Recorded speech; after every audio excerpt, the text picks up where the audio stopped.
கர்த்தரும் இரட்சகருமாயிருக்கிற இயேசு கிறிஸ்துவின் விலையேறப்பெற்ற நாமத்தில் யாவருக்கும் அன்பின் வாழ்த்துக்கள்.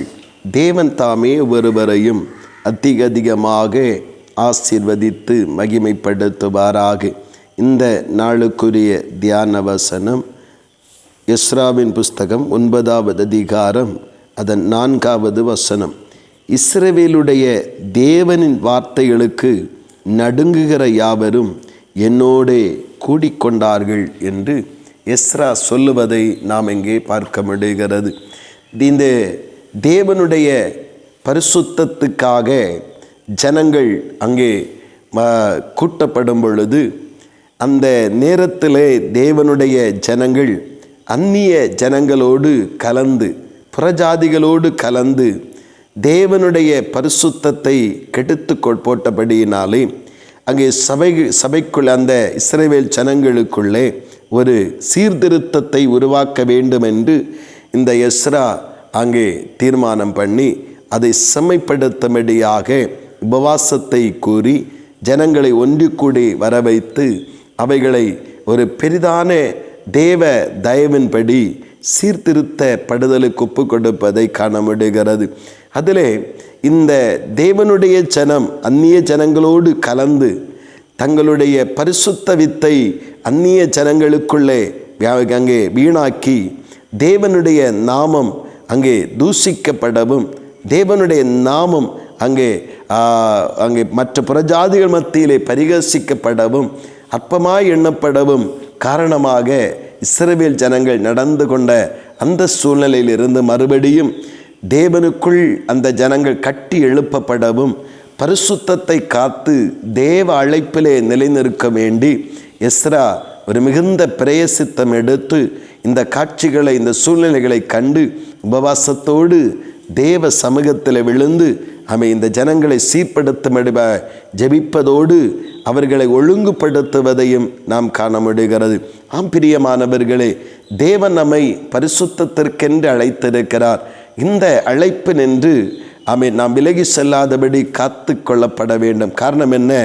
தேவன் அழைத்த அந்த பரிசுத்த அழைப்பிலே நின்றால் மாத்திரமே தேவ கிரியைகளையும் தேவனுடைய அதிசயங்களையும் அற்புதங்களையும் நம்முடைய வாழ்விலும் தேசத்திலும் நாம் பார்க்க முடியும். பரிசுத்தமில்லாத அல்லது தேவன் வாசம் பண்ண முடியாத சூழ்நிலைகள் இருக்கிற எந்த வாழ்விலும், எந்த மனிதனிடத்திலும், எந்த சபையோரிடத்திலும் தேவன் வாசம் பண்ணுவதில்லை.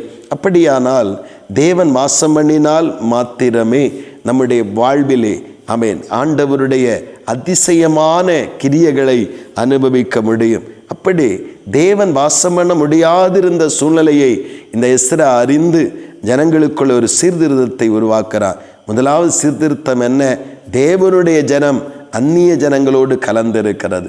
இன்றைக்கு நமக்கு நம்முடைய வாழ்விலும் நம்முடைய நாட்களிலே நம்முடைய சபைகளிலும் ஒரு பெரிய மாற்றம், ஒரு எழுப்புதல் உருவாக நாம் சீர்திருத்தப்பட நம்மை ஒப்பு கொடுக்க வேண்டும். தேவனுடைய ஜனமாகிய நாம் உலக கிரியைகளோடும் மாம்சத்தின் கிரியைகளோடும் அந்நிய ஜனங்களோடும் கலந்து தேவனுடைய வல்லமையை, தேவனுடைய பரிசுத்தத்தை இன்றைக்கு விலை பேசி கொண்டிருக்கிறோம். தேவனுடைய பிள்ளைகளே, நாம் வேறு பிரிக்கப்பட்டவர்கள், தேவனுக்கென்று பரிசுத்த ஜனமாக தெரிந்து கொள்ளப்பட்டவர்கள், தேவனுடைய வல்லமையையும் மகத்துவத்தையும் பூமிக்கு வெளிப்படுத்த வேண்டிய அதற்காக நியமிக்கப்பட்டவர்கள் என்பதை உணர்ந்து நம்முடைய வல்லமைகளை குறைய பண்ணுகிற, நம்முடைய பரிசுத்தத்தை குறைய பண்ணுகிற, நம்முடைய தேவனுடைய உள்ள தொடர்பை குறைய பண்ணுகிற உலக மாம்ச மனிசிக எண்ணங்களுக்கு நாம் விலை போகாதபடி தெளிந்த புத்தியோடு இந்த எஸ்ரா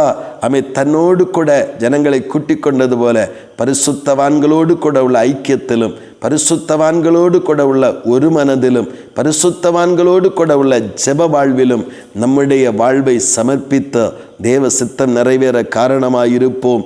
தேவன் நம்மையும் நம்முடைய குடும்பங்களையும் ஆசீர்வதித்து மகிமைப்படுத்துவாராக. ஆமேன், ஆமேன். செபிப்போம். அன்பின் பரலோக பிதாவே, நல்ல இந்த காலை நேரத்திற்காக ஸ்தோத்திரம்.